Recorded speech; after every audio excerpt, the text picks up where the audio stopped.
Napapansin nyo ba na para bang wala ng pagmamahal sa iyo ang iyong partner? Na para bang wala na siyang pakialam sa iyo? Napapansin nyo ba na para bang nanglalamig na siya sa iyo?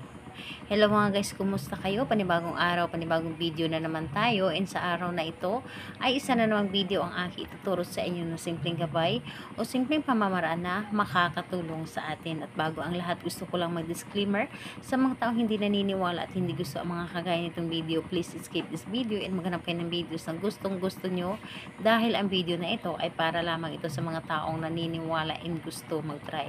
Sa lahat po ng mga nagko-comment dito sa aking video dito sa loob ng aking channel, mag-ingat sa lahat ng mga nagre-reply sa inyo na dinadala kayo sa kanilang WhatsApp and Imo app upang makaiwas po tayo sa scam.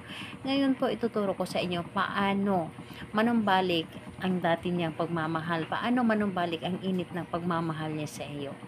Ito ay pwedeng gawin sa parehasang kasarian, babae to babae and lalaki to lalaki. And syempre naman sa ating babae at lalaki na mag-partner.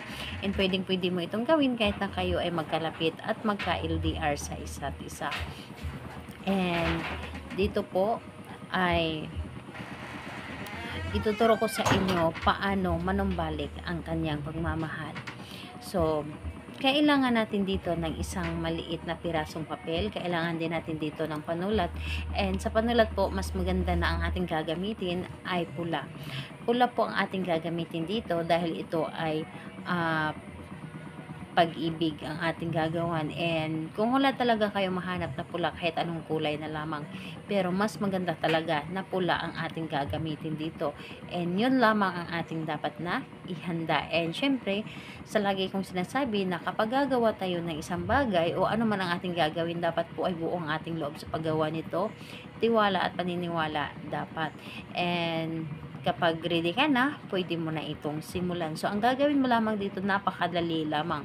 Dito sa isang papel, isusulat mo lamang dito ang iyong dapat na isulat. Halimbawa, ako lamang ang iyong iisipin, ako lamang ang iyong mamahalin.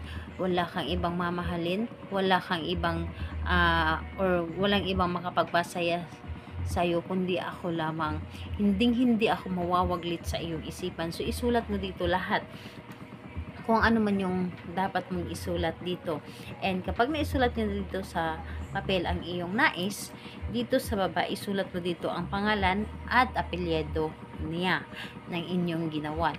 So kapag naisulat nyo na dito ang kanyang pangalan at apelyido, ay mag-visualize ka lamang. Ang gagawin mo dito, yung papel na ito, nandito nakasulat ang iyong isinulat, ilagay mo dito sa ilagay niyo dito sa iyong dibdib. So, ilagay niyo dito sa iyong dibdib and pumikit kayo at isipin ninyo ang inyong nais. Isipin ninyo ang nais, kung ano man yung isinulat nyo dito, yun din ang inyong iisipin. And dapat po, habang nakapikit kayo, dapat binivisualize mo siya, and dapat para bang nakapikit kayo na nakikita ninyo ang kanyang mukha. Isipin ninyo kung maaari, paabutan ninyo ng 3 minutes. So, isipin ninyo dito, lahat-lahat dapat ay positive.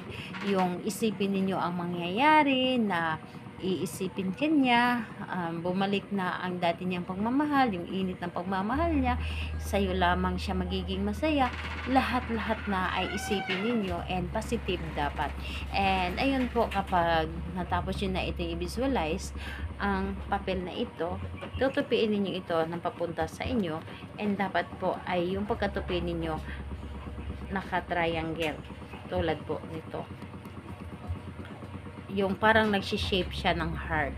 So, ayun po, pagkatapos nun, itong papel na ito, pwede nyo itong ilagay sa iyong wallet. And tuwing kabilugan ng buwan or Tuesday and Friday, pwede niyo siyang kunin at kausapin ninyo, hawakan nyo lamang ang inyong ginawa. So, ayun po, kailan ito pwedeng gawin ito sa araw ng Tuesday and Friday lamang or kabilugan ng buwan.